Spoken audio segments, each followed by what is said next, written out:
लेकिन ये तय कर देंगे कुछ सामने कोई भी पार्टी का उम्मीदवार हो उसको ये सबक जरूर सिखा देंगे कि इन्होंने जो टिकट की मांग की इन्हीं के आदमी को दी गई और उसके बाद इस तरीके का रिजल्ट ये है कि राजपूत करणी सेना और श्री राष्ट्रीय राजपूत करणी सेना एक ही कोई टेम का मां बांगो न्यारा जो होया वापिस कर दिया कौन ना बहुत पीस हो दिया करणी सेना तो करणी सेना या पीसा दे है कौन दे गया बात अब किसे चाहिए। बहुत अच्छा सवाल है आपका और इस सवाल का जवाब मैं खुद इसका सबसे बड़ा उदाहरण हूं। जैसे गुजरात चुनाव हो जाते हैं उसके बाद हम लोग राजस्थान के दौरे पर निकलेंगे और राजस्थान के दौरे पर हमारी राजस्थान के अंदर भी यही मांग रहेगी। हमारे जितने भी टीम के सदस्य थे उन्होंने वो पट्टियां वहां से उखाड़ के जहां लगी हुई थी जहां लगनी चाहिए वहां लगाई और उसके बाद वो पट्टियां आज तक भी वहां है। नमस्कार दोस्तों, मैं जतन सिंह और थे देख रहा हो चूरू झलक। आज अपने साथ जो शख्सियत है वह कोई पहचान की मोहताज को नहीं, सब चित परिचित हो, सारा जानो हो, अच्छी तरह जानो हो, नाम बताने की जरूरत को नहीं। श्री राष्ट्रीय राजपूत करणी सेना राजस्थान प्रदेश उपाध्यक्ष आज अपने साथ में है और आऊँ आप आज जलेबी वर्गा सीधा और करेला वर्गा मीठा सवाल करांगा और पूछांगा करणी सेना के बारे में और आगे जीवनी के बारे में और पिछले कितना सालों ये संघर्ष कर रहा है बैंक के बारे में पूछांगा और कौन सा आंदोलन अब तक भाग ले लियो और आसपास के क्षेत्र में जो भी आंदोलन होया बा में आगे के योगदान रहो वह सब चीज बातचीत आपा करांगा। सबसे पहला तो थारो स्वागत है हमारे चैनल में। बहुत बहुत धन्यवाद चूरू झलक के हमारे साथी जतन सिंह को। सबसे पहले तो ये बताओ कि श्री राष्ट्रीय राजपूत करणी सेना जुड़ा कितना साल होगी या मतलब शुरुआत खटू एडी। श्री राष्ट्रीय राजपूत करणी सेना से जुड़े हुए मुझे 2015 में मैं जुड़ा था, लगभग 7 साल के लमसम हो गई है और शुरुआत मैंने राजगढ़ तहसील उपाध्यक्ष के पद से की थी। अच्छा, 7 साल हो गया जुड़िया ने।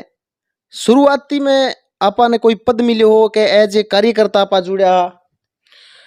नहीं, मैं क्या है कि मैं मेरा बिजनेस करता था वडोदरा के अंदर, गुजरात के अंदर। और जैसे हमारे राष्ट्रीय अध्यक्ष है सुखदेव सिंह जी गोगामेडी, जो श्री राष्ट्रीय राजपूत करणी सेना के राष्ट्रीय अध्यक्ष हैं, उनसे मैं प्रभावित था पहले से ही, क्योंकि वो अपने यहाँ राजगढ़ क्षेत्र में वीरेंद्र भाई साहब स्वर्गीय वीरेंद्र जी न्यांगड़ी ने चुनाव लड़ा। उस समय से मैं सुखदेव जी को जानता था अच्छे से और उनका जैसे ही करणी सेना के अंदर एंट्री हुई तो आपने देखा कि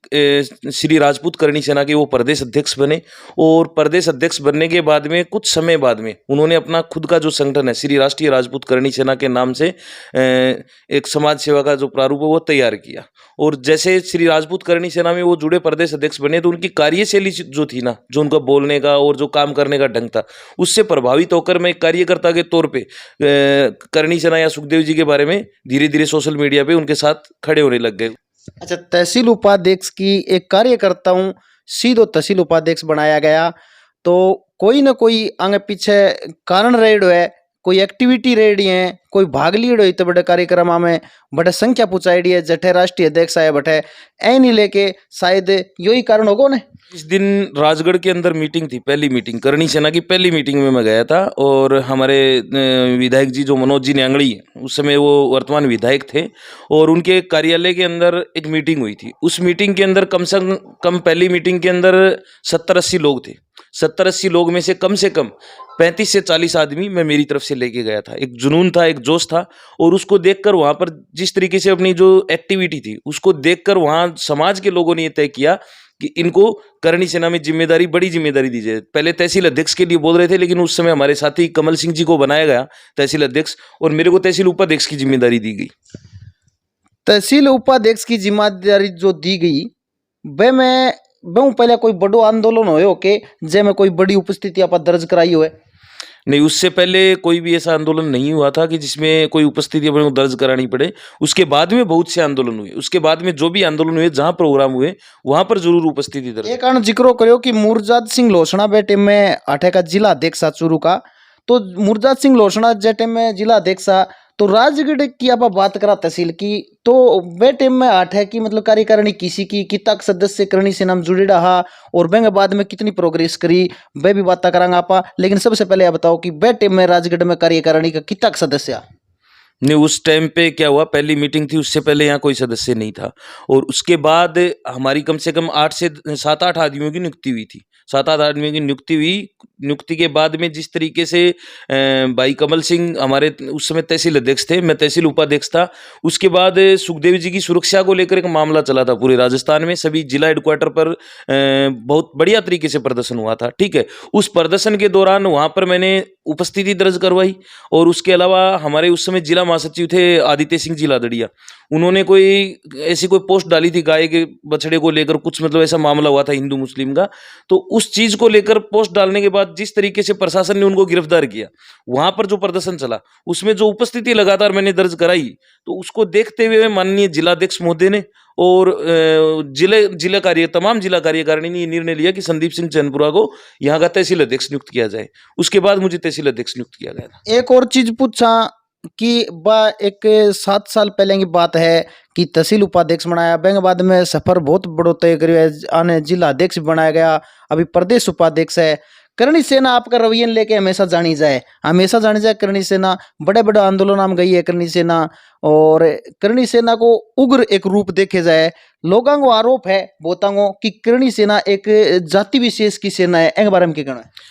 नहीं, इसके अंदर क्या है कि श्री राष्ट्रीय राजपूत करणी सेना का जो गठन हुआ था, उस समय हमारे जो मेन जो मुद्दे थे कि हम पहले कोई भी अगर अपन कोई भी संस्था कोई भी सिस्टम तैयार करते हैं, आज अपन मैं मेरे घर से लगा सकता हूँ, मैं बाहर जाके समाज की सेवा कर रहा हूँ, लेकिन पहले मैं मेरे घर का तो सुधार करूँ। और क्षत्रिय का एक कर्म और धर्म होता है, वो 3600 कौम को साथ में लेकर चले। जब धर्म पे बात आए, जब बहन बेटी पे बात आए, जब मंदिरों को जिस तरीके से पहले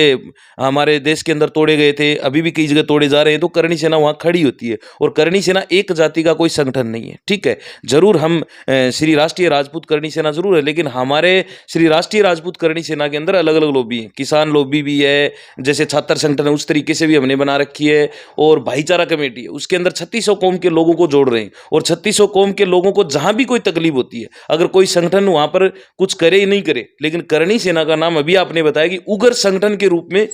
विख्यात है। सबको बताया कि आज हिंदुस्तान के अंदर अगर एकमात्र संगठन कोई है, वो आपने पद्मावत पिक्चर में देखा भी था कि जिस तरीके से सुप्रीम कोर्ट के आदेश के बावजूद पूरे हिंदुस्तान के अंदर जिस तरीके से आंदोलन हुआ था, और खास करके 5 राज्यों के अंदर फिल्म बिल्कुल हमने नहीं चलने दी।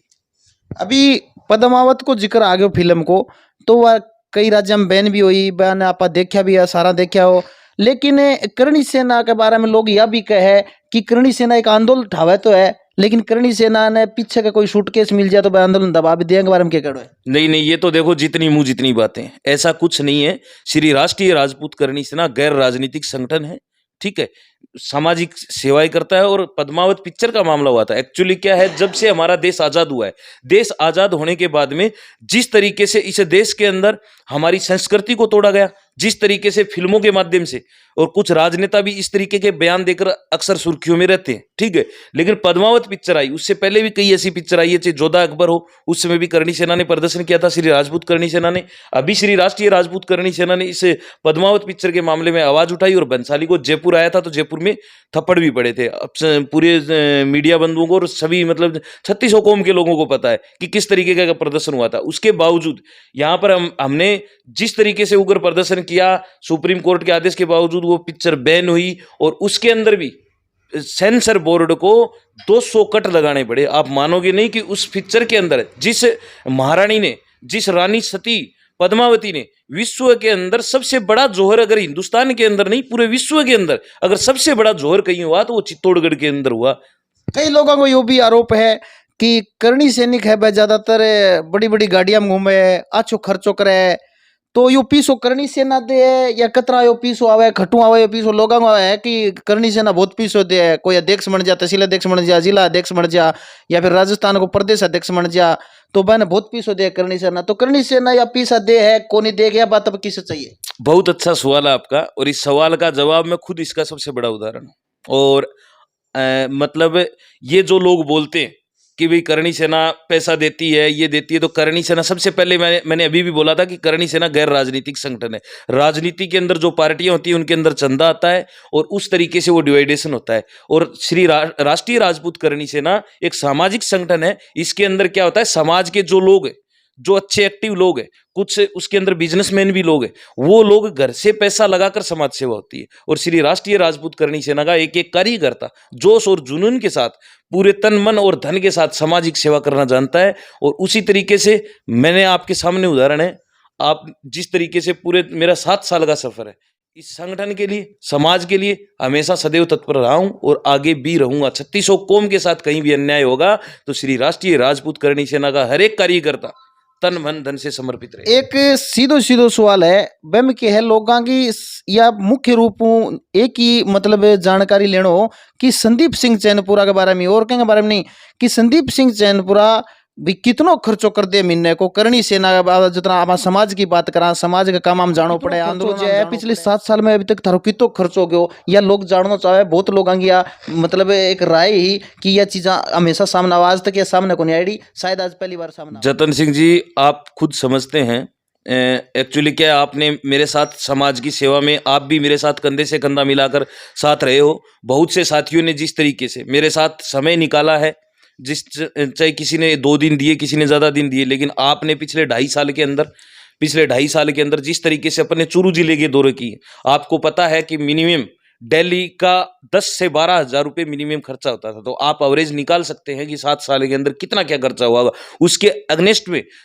मैं जो बिजनेस करता हूँ, मेरा ट्रांसपोर्ट का बिजनेस है बड़ौदा गुजरात के अंदर, वहां नहीं सीट पे नहीं बैठने के कारण कितना क्या नुकसान हुआ है उसकी मतलब अपन शब्दों में बखान नहीं कर सकती। ये सबको पता है, यहाँ पर जो लोग मुझे करीबी से जानते हैं उनको पता है, और वहाँ बिजनेस में जो लोग मुझे अच्छे से जानते हैं उनको पता है कि मैंने क्या नुकसान खाया। लेकिन ये समाज के प्रति एक जोश जुनून है और रहेगा। ये दर्शक है ये सीधो जानना चाहे 10,000 12,000 रुपया डेली खर्चो तो वो के चीज को खर्चो डेली को मतलब गाड़ी कितनी ट्रेवलिंग कराया करती, कौन सी गाड़ी ही कितनी एवरेज दिया करती, और फिर समाज के काम में जा भी थाना तहसील में भी जानो पड़े और काम में भी जानो पड़े, बटे पीसा लाके हैं और तो कौन सी गाड़ी धारक ने कितो खर्चवा जाया करतो, कितो माइलेज आतो और कितो को में डीजल डलाया करता। एक्चुअली क्या है, माइलेज को तो कोई कंफर्म है को नहीं। एक्चुअली क्या है, माइलेज तो जिस तरीके से अपन गाड़ियां चलाएंगे, कई बार आप खुद मेरे साथ रहते थे, कई बार हमें यहाँ से सरदार शहर हम जैसे मीटिंगें थी 1 घंटे में पहुंचे। सुजानगढ़ के अंदर हमें राजपूत छात्रावास की मुद्दा उठाया था, उस समय आपने देखा कि 2 घंटे में यहाँ से सुजानगढ़ गाड़ियां भी लगाई, 2 घंटे 10 मिनट के अंदर। तो इस तरीके से जब गाड़ियां चलती है, जान को जोखिम में रखकर समाज के लोगों को जो समय दिया वहां पर पहुंचना पड़ता है, और उस समय ये एवरेज नहीं देखी जाती। नंबर 1 बात ये कि आज 5-6 आदमी मेरे साथ मेरी गाड़ी के अंदर हैं, हम उनको कहीं लेके जा रहे हैं, डीजल का खर्चा है, टोल टैक्स का खर्चा है, उनके खाने का खर्चा है, ठीक है, और छोटे मोटे खर्चे होके मतलब इस तरीके से खर्चे बढ़ जाती है। ये नॉर्मली जो मैंने एक एवरेजली आपको बताया कि इस तरीके से खर्चे लगते हैं। संदीप सिंह जी ए क्षेत्र का सबसे मतलब एक युवा नेता मान लो थे, क्योंकि ये भी अपना आपने समाज से भी किया है लेकिन एक उभरता सितारा है क्षेत्र का। और जितना आप बात करा कि आमतौर पर हर एक आदमी सवाल कौन कर सका, अभी करणी सेना के बारे में छोटो सा सवाल करांगा कि कोई जिला अध्यक्ष हो तो या तहसील अध्यक्ष हो तो आप कौन करता, क्योंकि प्रदेश की जिम्मेदारी है तो एक राष्ट्रीय लेवल को छोटो सो सवाल अपन करना पड़ेगा कि राजपूत करणी सेना और श्री राष्ट्रीय राजपूत करणी सेना एक ही कोई टीम के माँ बांगो न्यारा जो होया वापिस कर दिया कहूंगी। नहीं, बिल्कुल श्री राजपूत करणी सेना और श्री राष्ट्रीय राजपूत करणी सेना दोनों कोई अलग नहीं है। विचारधारा कई बार क्या होता है, इंसान घर में 2 सगे भाई होते हैं, एक के विचार अलग होते हैं, एक के विचार अलग होते हैं, लेकिन इसका मतलब ये नहीं है। आपने देखा होगा, चाहे वो कोई भी मुद्दा हो, चाहे वो मतलब पद्मावत पिक्चर का मुद्दा हो या फिर सिक्कर के अंदर नागवा प्रकरण हुआ, नागवा में जो हुआ था वो प्रकरण, सिक्कर के अंदर प्रदर्शन किया, या समाज का कोई भी बड़ा प्रदर्शन हो, दोनों करणी सेनाएं वहां पर बैठ के समाज को संबोधित करती हैं कि समाज के लोग बोलते हैं कि दोनों करणी सेनाएं एक नहीं है। तो राष्ट्रीय अध्यक्ष सुखदेव सिंह जी गोगामेडी और श्री राजपूत करणी सेना के राष्ट्रीय अध्यक्ष महिपाल सिंह जी मकराना दोनों के एक ही शब्द रहते हैं कि हम दोनों यहाँ हैं और एक ही जगह बैठे हैं, समाज कम से कम यहाँ है। तो ऐसा कुछ भी नहीं है, क्योंकि श्री राजपूत करणी सेना पहले जयपुर तक सीमित थी, जयपुर के आजू बाजू कुछ जिलों के अंदर। उसके बाद सुखदेव जी के आने के बाद में 14 प्रदेशों में गठन हुआ था। ये कड़वी सच्चाई है, सभी को माननी भी पड़ेगी। उसके बाद श्री राष्ट्रीय राजपूत करणी सेना आज भारत के 22 राज्यों के अंदर है, और श्री राजपूत करणी सेना भी उसी तरीके से विस्तार कर रही है। कोई दिक्कत नहीं, समाज को जोड़ने का काम कर रहे हैं। श्री राजपूत करणी सेना हो चाहे श्री राष्ट्रीय राजपूत करणी सेना, मकसद सभी का एक है और हम एक ही मकसद के ऊपर चल रहे हैं। दोनों एक हो यहाँ ज्यादा फायदा है, क्योंकि दोनों एक हो जाएंगी, बड़ा बड़ा दिग्गज अंदर हैं शामिल, सबकी राय एक हुए, समाज ने एक अच्छी दिशा की ओर ले जा, 36 हुकुम ने एक अच्छी दिशा की ओर ले जा, तो बहुत बढ़िया रहे। बिल्कुल, ये हमारे श्री राष्ट्रीय राजपूत करणी सेना के राष्ट्रीय अध्यक्ष सुखदेव सिंह जी गोगामेडी और जो भी करणी सेना के जितने भी प्रमुख बड़े नेता हैं, मैं तो एक प्रदेश उपाध्यक्ष हूँ, मेरे से बड़ी कार्यकारिणी है, जो राष्ट्रीय कार्यकारिणी उसके अंदर सभी बड़े जो करणी सेना के नेता हैं, समाजसेवी हैं, उन सभी ने ये तय किया था कि आपने देखा होगा पीछे श्री राजपूत करणी सेना के नाम से जो रजिस्ट्रेशन था आदरणीय अपने अजीत सिंह जी मामडोली जी के पास, उनको साथ में हमने विलय भी किया था। और आदरणीय अभी बाबूसाह लोकेंद्र सिंह जी कालवी कुछ समय से बीमार चल रहे हैं। मैं भगवान से माँ करणी से प्रार्थना करता हूँ कि जल्द उनके स्वास्थ्य में सुधार हो रहा है और जल्द स्वस्थ होकर आए और उनके सानिध्य में ये सारी चीज़ हो तो बहुत बड़ी बात है, क्योंकि जिस आदमी ने श्री करणी सेना के नाम से जिस आदमी ने नींव रखी, वो आदमी और हमारे राष्ट्रीय अध्यक्ष ने जिस तरीके से संघर्ष किया है पूरे भारत के अंदर 22 राज्यों के अंदर घूम घूम कर इस करणी सेना को जिस तरीके से एक बहुत बड़ा वटवृक्ष बना दिया है, एक छोटा सा पेड़ को बहुत बड़ा वटवृक्ष बनाया है, उसके अंदर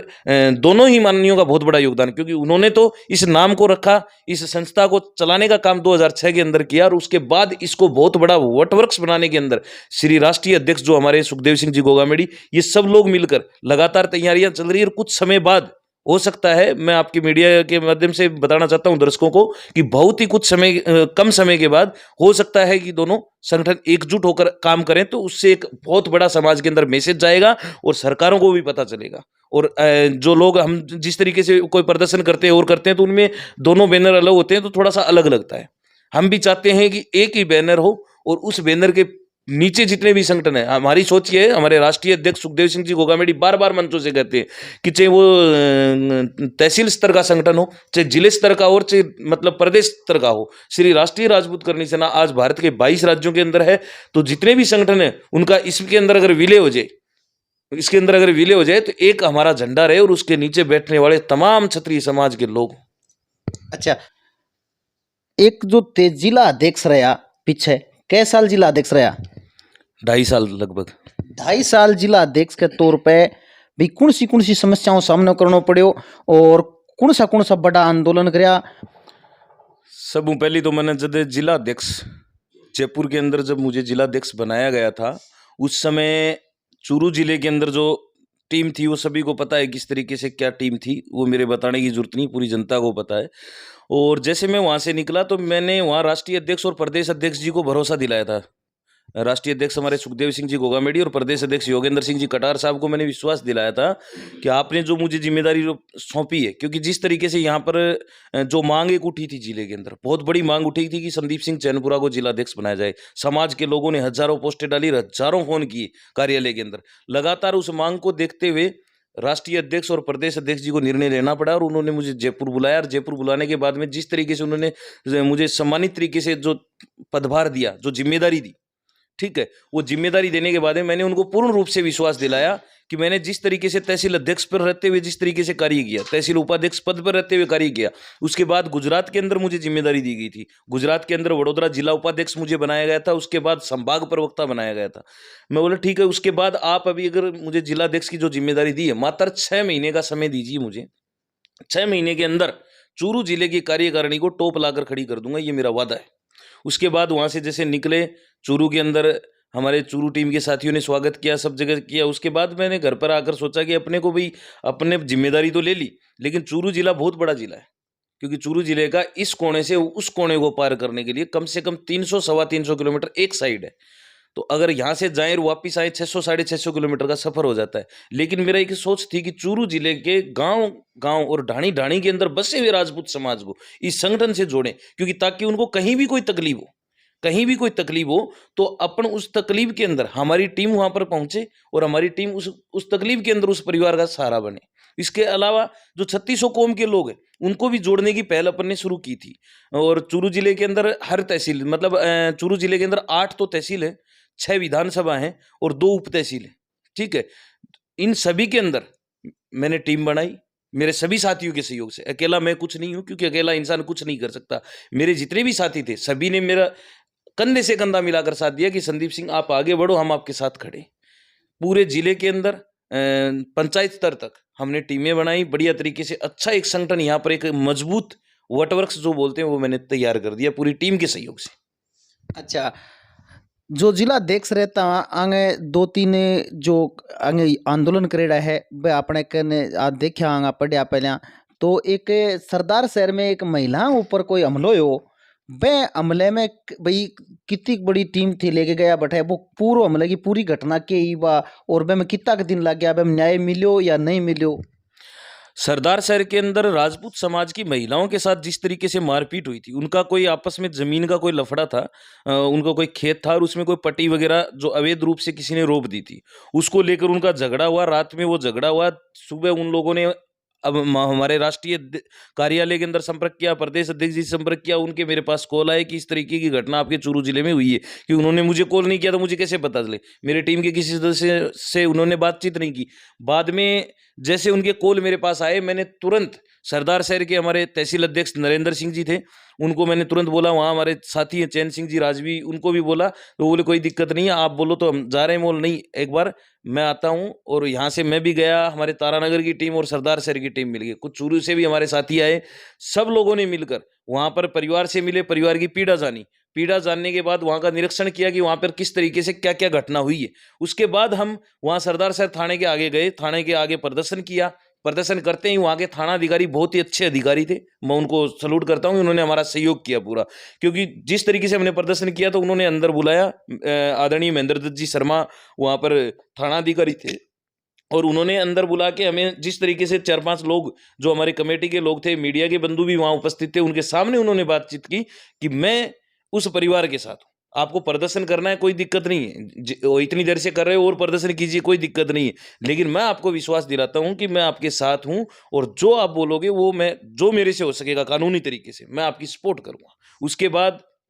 वहाँ पर लगातार उन्होंने, जैसे रात को भी दूसरे दिन भी घटना हुई, वहाँ पर रात को कुछ लोग, कुछ गुंडे प्रवृत्ति के लोग वहाँ पहुँचे। मुझे जिस तरीके से जानकारी मिली, मैंने मेरे टीम के सदस्यों को वहाँ अवगत कराया, वो तुरंत पहुँचे, पुलिस भी वहाँ 10 मिनट बाद पहुँच गई। तो उसमें क्या है कि पूरी टीम का और प्रशासन का अच्छा सहयोग रहा और उस परिवार को न्याय मिला। बस जमीन वापस मिल गई बार। बिल्कुल बिल्कुल, वहाँ पर कोई दिक्कत नहीं। वापिस वो पट्टियाँ जो उनके उधर जो गाड़ी हुई थी उनको हटा के हमारे कार्यकर्ताओं ने, हमारे जो कार्यकर्ता है, एक चीज बताना चाहता हूँ, हमारे जितने भी टीम के सदस्य थे, उन्होंने वो पट्टियां वहां से उखाड़ के जहां लगी हुई थी, जहां लगनी चाहिए वहां लगाई, और उसके बाद वो पट्टियां आज तक भी वहां है।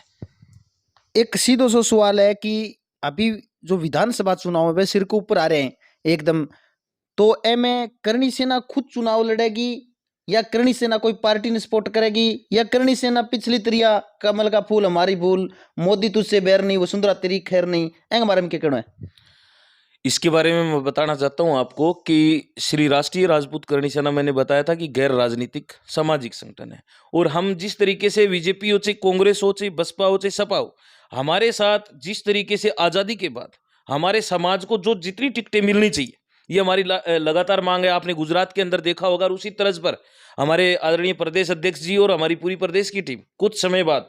जैसे गुजरात चुनाव हो जाते हैं उसके बाद हम लोग राजस्थान के दौरे पर निकलेंगे, और राजस्थान के दौरे पर हमारी राजस्थान के अंदर भी यही मांग रहेगी। जैसे गुजरात के अंदर मैं आपको बताना चाहता हूं, पहले गुजरात की बता देता हूं। गुजरात के अंदर हमारे गुजरात प्रदेश अध्यक्ष और राष्ट्रीय उपाध्यक्ष आदरणीय राज शेखावत जी लगातार गुजरात के हर जिले के अंदर लगातार शनिवार संडे को पूरे गुजरात के अंदर हर एक जिले के अंदर प्रदर्शन कर रहे हैं, और सरकार को ये चेताना चाहते हैं कि आप जिस तरीके से आजादी के 70 साल बाद, क्योंकि जिस समय देश आजाद हुआ,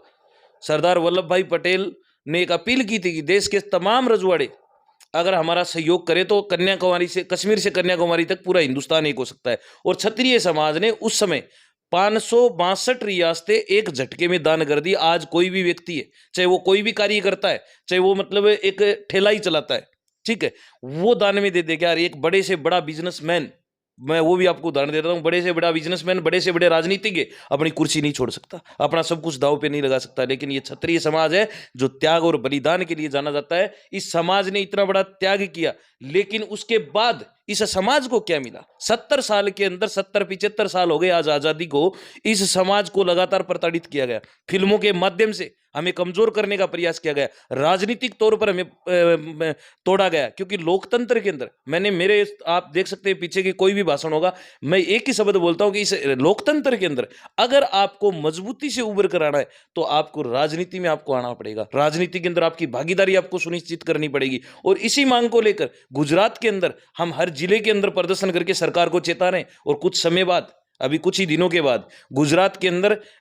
गांधीनगर के अंदर एक बहुत बड़ी रैली करके हम केंद्र सरकार तक को भी चेताने का काम करेंगे। जो दोनों पार्टियों के जो मेन हेड ऑफिस है वो दिल्ली के अंदर है, तो उनको एक मैसेज उन तक पहुंच चुका है, क्योंकि जिस तरीके से आईडी सीआईडी की टीमें उनको लगातार इस तरीके की जानकारी दे रही है कि गुजरात के अंदर इस तरीके के प्रदर्शन हो रहे हैं, और क्षत्रिय समाज जो कुछ सालों से एक कुंभकर्ण की नींद में सोया हुआ था वो जाग चुका है, और उसको वो एक ही मांग कर रहा। हम ये नहीं बोलते कि गुजरात के अंदर 182 विधानसभा है, 182 विधानसभा में हम ये बोलते हैं कि हमें जहां पर हमारा प्रभुत्व, मतलब जहां पर राजपूत समाज की संख्या है वहां पर राजपूत समाज को दीजिए। उसके अलावा हम एक चीज और भी बोलते हैं कि जहां पर अन्य समाज की, किसी भी समाज की, 3600 कौम में वाल्मीकि समाज से लेकर ब्राह्मण समाज तक, अगर किसी भी समाज की ज्यादा तादाद है वहां पर आप उस समाज को टिकट दीजिए, हमें कोई उससे परहेज नहीं है। लेकिन हम हमारे समाज की पहले बात कर रहे हैं कि आज तक गुजरात के अंदर 26 लोकसभा सीटें हैं, उन सभी लोकसभा के अंदर भी एक भी राजपूत को टिकट नहीं दी गई। क्या मतलब ये हम सवाल करना चाहते हैं, बीजेपी हो चाहे कांग्रेस हो, बीजेपी से ज्यादा करेंगे क्योंकि बीजेपी का बीज इस समाज ने बोया, और बीजेपी को लगातार अच्छे से, बीजेपी की सर्वे में भी आता है कि राजपूत, ब्राह्मण, बनिया सबसे ज्यादा ये समाज वोट देते हैं। लेकिन आज राजपूत समाज के साथ जिस तरीके से अन्याय लगातार हो रहा है कि हमारे इतने लोकसभा सीटों के अंदर एक भी राजपूत को टिकट गुजरात के अंदर नहीं दी गई, और विधानसभा के अंदर मात्र 8 से 10 राजपूतों को टिकट दी जाती है। अभी 70 साल को जिक्र करो कि 70 साल में और 562 रियासतों को जिक्र हो, तो सीधो सीधो निशानो कौन सी पार्टी पे? क्योंकि 70 साल में तो लगभग सरकारें इन बिन होती रही हैं, बीजेपी तो खास तौर पे अभी आई है। नहीं चाहिए, देखो मैंने पहले भी बोला, हम किसी पार्टी के कोई सगे बंधे हुए बंधुआ मजदूर नहीं है। हम इसी तरीके से सरकारों से सवाल कर रहे हैं, चाहे वो बीजेपी हो चाहे कांग्रेस हो। हमने गुजरात के अंदर भी ये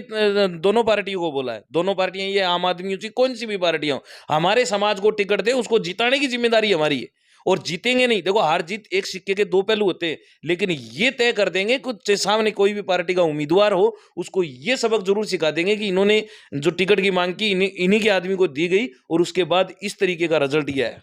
एक ही विधानसभा क्षेत्रों बीजेपी दे दे इन्हें टिकट, इन्हें कांग्रेस दे दे, दोनों का नहीं राजपूत हो तो क्या करोगा? उसके अंदर समाज के तमाम लोगों को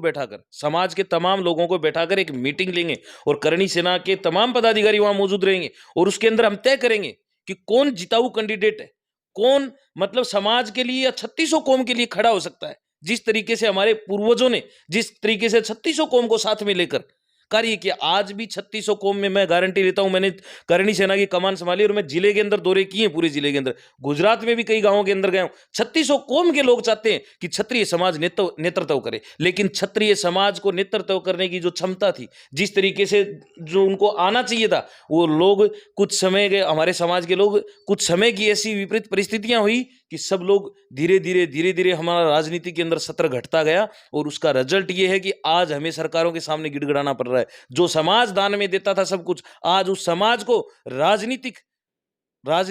जो जिस तरीके से लोकतंत्र के अंदर राजनीति के एक मजबूत हथियार है आज की टाइम में, राजनीति के लिए मतलब मांग करनी पड़ रही है कि हमारे समाज के लोगों को आप टिकटें दो, इस तरीके से ऐसी जरूरत नहीं पड़ती। अगर समाज एकजुटता के साथ उस समय खड़ा होता और अच्छा कोई नेतृत्व करता, इस तरीके की मांग करता। मैं धन्यवाद देना चाहता हूं राज शेखावत जी को, जो लगातार इस तरीके से, एक कोहिनूर है वो समाज के, जो लगातार इस तरीके का प्रयास करके समाज को जगाने का काम करे और सरकारों को चेताने का काम करे। सरकारों को आईडी सीआईडी की रिपोर्ट जा चुकी है और सरकारें मंथन कर रही है, चाहे वो बीजेपी हो, चाहे कांग्रेस हो, चाहे अन्य पार्टियां हो। और अगर फिर भी इसके बावजूद, आपने एक सवाल किया कि करणी सेना खुद लड़ेगी क्या चुनाव, इसका जवाब है अगला कि अगर बीजेपी और कांग्रेस दोनों में से कोई भी हमें टिकट नहीं देती है, अन्य पार्टी टिकट नहीं देती है, हमारी जो मांग है वहां पर 55 सीटों की, हम ये बोलते हैं 182 में से 55 सीट हमें दो, ठीक है। 55 सीटों में से अगर वो हमारी जो मांग है वो पूरी नहीं करते हैं, अगर इतनी सीटें हमें नहीं मिलती है, उसके बावजूद श्री राष्ट्रीय राजपूत करणी सेना खुद के उम्मीदवार उतारेगी, खुद की पार्टी के तरीके। पार्टी बना रखी है करणी सेना या फिर बनावेगी? नहीं, पार्टी कोई दिक्कत नहीं बनी हुई है, लेकिन हम मैदान के अंदर उतारना नहीं चाहते। हम ये सोच रहे हैं कि कम से कम अगर राजनीतिक पार्टियां, जो बड़ी पार्टियां हैं, जो आज देश आज़ाद हुआ उसके बाद लगातार देश के अंदर शासन कर रही हैं, हम चाहते हैं अगर वो हमारी मांग सुने तो हमें जरूरत ही नहीं है। हमारा तो सामाजिक संगठन है, लेकिन मजबूरी में क्या नहीं करेगा इंसान, मजबूरी के अंदर उतरना पड़ेगा और इनको ताकत दिखानी पड़ेगी। और वो ताकत हमने पिछले विधानसभा चुनाव हुए थे राजस्थान के अंदर, मध्य प्रदेश के अंदर और छत्तीसगढ़ के अंदर हमने ताकत दिखाई, उपचुनाव में फिर हमने ताकत दिखाई। उस समय आपने भी बोला कि कमल का फूल हमारी भूल, ये नारा कहां से हुआ था वो आपको सोचने की जरूरत है। आपने बोला कि मोदी तुझसे बैर नहीं, वसुंधरा तेरी खैर नहीं, ये नारा क्यों हुआ था कि उस समय 2017 के अंदर आनंदपाल सिंह जी का एनकाउंटर हुआ था, और उस समय जो एनकाउंटर हुआ था उसके अंदर हमारे राष्ट्रीय अध्यक्ष सुखदेव सिंह जी गोगामेडी सबसे पहले जाकर वहां पर जाकर सरकार से मांग की थी कि सीबीआई जांच हमें दे दो इस मामले की, ठीक है। वहां पर प्रदर्शन किया, बॉडी रख के, इतना बड़ा आंदोलन हुआ क्योंकि वो सरकार के खिलाफ लड़ाई थी, सरकार के सब लोग उसमें लिप्त थे। और राष्ट्रीय अध्यक्ष वहां पर जैसे बैठे उसके बाद 10 दिन तक लगातार संघर्ष उन्होंने किया, 10-12 दिन तक घर पे उनके मतलब क्या सिचुएशन थी उस समय सबको पता है। और उन्होंने 10-12 दिन तक लगातार संघर्ष करने के बावजूद 12-13 दिन के बाद एक बहुत बड़ा जन सैलाब साम्राज्य के अंदर उपस्थित हुआ था। और वहां कुछ लोग, क्योंकि बीच में कुछ लोग जयपुर से आते थे, वहां अपने ही समाज के लोग, अपने ही लोग, मैं उनके बारे में कुछ भी नहीं कहना चाहता, लेकिन एक वीडियो वायरल हुआ था नेताओं का होटल में बैठकर, उन्होंने कहा था कि ये पिंडोरा बॉक्स है, वो सीबीआई जांच जो मांग कर रहे थे, कि वो बोले यार हम तो उनको भेज रहे हैं समाज के लोगों को, लेकिन पता नहीं वापिस क्यों आते, क्योंकि वहां पर जो नेतृत्व करता था वो मजबूत था, सरकार प्रशासन सब लगे हुए थे, कुछ नेता लोग भी उस आंदोलन को फैल करने में लगे हुए थे, लेकिन आनंदपाल सिंह जी की जो माताजी थी उनका एक ही कहना था कि जो सुखदेव जी करेंगे वो फाइनल है। और उस समय उन्होंने वो लगातार संघर्ष जारी रखा, और 10 से 12 दिन के बाद वहां पर बहुत बड़ा जन सैलाब उमड़ा और उस परिवार को न्याय दिलाने के, लेकिन उसके अंदर भी राजनीति हुई। मैं खुद उसका साक्षात गवाह हूं, मैं गुजरात से आया था, 2-3 दिन मैं भी रुका हुआ, ठीक है। वहां पर जिस तरीके से कुछ लोग तोड़ने के तरीके से अलग अलग तरीके से भाषण देकर, और एक दिल्ली से कोई महिला आई थी, उन्होंने भाषण दिया था, उसके बाद मतलब हाईवे के ऊपर जाके जो मेगा हाईवे है उस पर प्रदर्शन किया था सामरात गांव के बाहर, मैं खुद देखा, मैं वहीं था। उसके बाद पटरियां उखड़ी गई। उस समय जिस तरीके से प्रशासन, क्योंकि प्रशासन तो चाहता था कि कुछ ऐसी गलतियां करे, कुछ ऐसी गलती करे जिससे ये आंदोलन फैलो, कोई भी प्रशासन का आदमी ये नहीं चाहेगा कि कोई आंदोलन बढ़ा हो, लेकिन वो अपनी समझदारी होनी चाहिए। लोकतंत्र के अंदर विरोध करने का सभी को हकदार है, आप सभी हकदार हो कि आप विरोध कर सकते हो, लेकिन विरोध लोकतांत्रिक तरीके से होना चाहिए, और उसका रिजल्ट भी मिलता है, उसका रिजल्ट भी मिलता है। लेकिन आप इस तरीके से उग्र होकर, इस तरीके से अपना नुकसान पहुंचाकर कुछ चीजें करेंगे तो उसका रिजल्ट उल्टा ही होगा, क्योंकि उसके अंदर सरकार खुद लिप्त थी। मुख्यमंत्री गृह मंत्री को सूचना दे रही है, गृह मंत्री प्रदेश का मुखिया होता है पुलिस का, उसको रात को 2-2:30 बजे मुख्यमंत्री फोन सुबह फोन करके 6 बजे ये सूचना दे रही है। खुद मुख्य गृह मंत्री गुलाब चंद कटारिया थे उस समय, उन्होंने खुद बोला, पूरी मीडिया के अंदर आया, उन्होंने सुबह 6 बजे फोन करके मुख्यमंत्री जी ये सूचना दे रही है कि आनंदपाल का एनकाउंटर हो गया। तो बड़े सोचनीय विषय, यही हमारी मांग थी कि गृह मंत्री को सूचना मुख्यमंत्री को देनी चाहिए, लेकिन यहां पर उल्टा हुआ, मुख्यमंत्री गृह मंत्री को सूचना दे रही है। उसके लिए हमने सीबीआई जांच मांगी, और वो सीबीआई जांच उस समय राजस्थान के अंदर बीजेपी सरकार थी और केंद्र में भी बीजेपी सरकार थी। इन्होंने वहां से जो पिंडोरा बॉक्स जो नेता बोल रहे थे, क्योंकि उनको पता था वो बीजेपी के ज्यादातर अपने समाज के नेता बैठे थे, वो वीडियो वायरल हुआ था, उस वीडियो के अंदर जो हमने शब्द सुने वो आखिरकार सही साबित हुए, क्योंकि जिस तरीके से ये आंदोलन हुआ, आंदोलन के अंदर लास्ट में गोलियां चली, जनता वहां से रात को मतलब जिस तरीके से लोग इधर उधर हो गए, क्योंकि गोलियां चलेगी तो आपको पता है कि घटना कुछ भी हो सकती है। वहां पर पुलिस के भी कुछ लोगों को मारा पीटा गया और कुछ ऐसी घटनाएं हुई, लेकिन उसको बचाने वाले भी राजपूत समाज के लोग थे। हर समाज के अंदर 2-4 होते हैं, लेकिन उसके बाद जिस तरीके से वो सीबीआई जांच देनी तो चाहिए कि आनंदपाल का एनकाउंटर जो हुआ, उससे पहले वकील लगातार ये बोल रहे थे कि इनका एनकाउंटर हो सकता है, एनकाउंटर हो सकता है, सरकार को चेताया गया। कोर्टों के अंदर भी लगातार इस मामले पर वकीलों ने बहस की, जज साहब जो भी थे, मतलब दिल्ली केस चल रहा था, यहाँ जयपुर में सभी जगह बताया गया। उस मांग को लेकर हमारा विरोध प्रदर्शन था। यही मांग थी कि आनंदपाल सिंह जी का एनकाउंटर जो हुआ वो फर्जी तरीके से हुआ, उनकी जांच सीबीआई से होनी चाहिए, उसको न करके, क्योंकि सरकार दोनों तरफ इनकी थी। यहाँ कांग्रेस की होती तो कांग्रेस भी करती, हम ये बोल रहे हैं, हम ये नहीं बोलते कि बीजेपी ने किया, लेकिन इनके नेता, बड़े बड़े नेता लिप्त थे, तो इन्होंने इस तरीके का षड्यंत्र ये रचा। हमारे राजपूत समाज के तमाम 12 नेताओं के ऊपर मुकदमा दर्ज हुआ, जिसके अंदर हमारे स्वर्गीय राजपूत सभा के अध्यक्ष थे गिरिराज सिंह जी लोटवाड़ा साहब, महिपाल सिंह जी मकराना साहब, सुखदेव सिंह जी गोगामेडी, राजेंद्र सिंह जी गुडा, योगिता सिंह सामराद और राजेंद्र सिंह जी नरूका, बहुत से लोग, जितने समाज के लोग जो मुखिया लोग थे, सबके ऊपर सीबीआई को जांच तो उस प्रकरण की करनी चाहिए थी। उल्टा जो वहां पर प्रदर्शन जिन लोगों ने किया, जो मुखिया थे, उनके ऊपर सीबीआई ने पिंडोरा बॉक्स खोल दिया। 2017 में एक प्रकरण हो बेंगुई जिक्र अभी ये कर रहे हैं कि आनंदपाल एनकाउंटर हो, सुखदेव सिंह गोगामेडी का आह्वान करे वीडियो में, और 5 लाख की भीड़ इकट्ठी कर ली सावराद के माँ। बे सावराद में 5 लाख लोग इकट्ठा होया, बठे गोलियां भी चली, लोगों पे मुकदमा भी लग गया। 12,000 युवा पे मुकदमा लग गया। बिल्कुल लगे थे। बे 12,000 युवा को करणी सेना कतरा सपोर्ट कर रही है, बांगा मुकदमा हटिया को नहीं हटिया।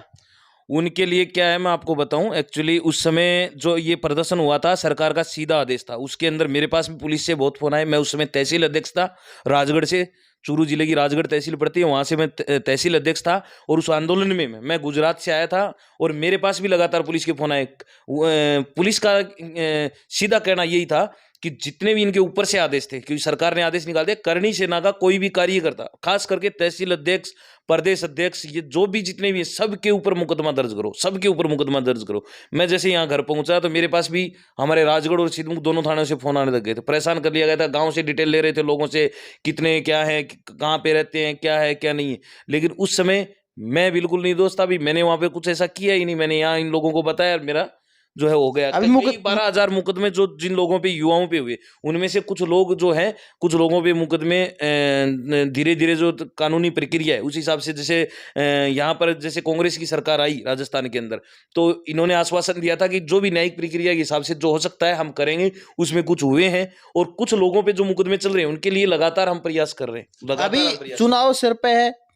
कौन सी भी पार्टी बातचीत करके अभी राष्ट्रीय अध्यक्ष जी, क्योंकि राष्ट्रीय अध्यक्ष जी का आह्वान पे बे युवा निकला, बे आपके काम खातर तोड़ निकला, बे एक संगठन खातर गया बड़ा दौड़ के, क्योंकि संगठन अपना आधी रात ने काम है, एक खातर आधी रात ने संगठन खातर चल गया। अभी बांगो फर्ज कौन बने कि अभी कोई पार्टी बात करके कि जो युवाओं को मुकदमा जो हटावेगा बन में वोट देगा, मैं सपोर्ट करांगा, या फिर और तरीकों कर।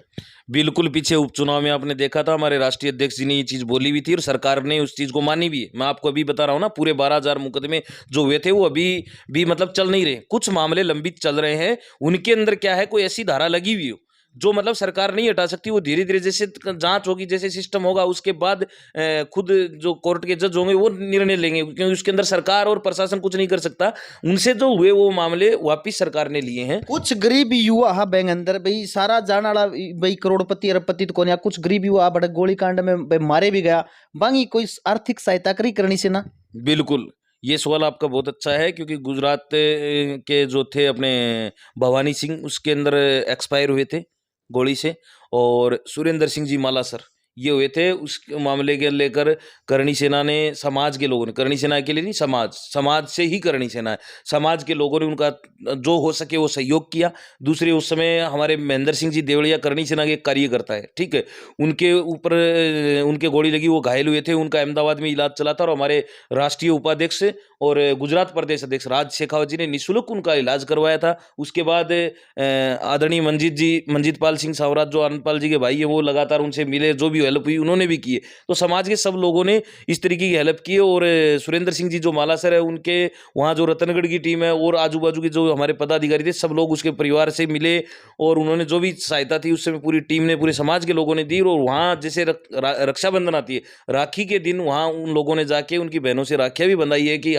एक सुरेंद्र सिंह गया लेकिन लाखों सुरेंद्र सिंह भाई उन्होंने समाज के लिए यहाँ पर जो अपने प्राण दिए हैं, तो हम आपके परिवार के साथ हैं। अभी पीछे एक आप बातचीत करा तो एक सवर्ण कास्ट ने जो एक आरक्षण दिए गए हो केंद्र सरकार की तरफ हूँ, तो वह में बहुत सा संगठन को न्यू करण है, यो में दिलायो करणी सेना का में दिलायो, एम के कहना है कि करणी सेना कौन सा आंदोलन कराया मैं ईडब्ल्यूएस खातर और घटे घटे भीड़ इकट्ठी करी, सरकार पे के दबाव बनायो।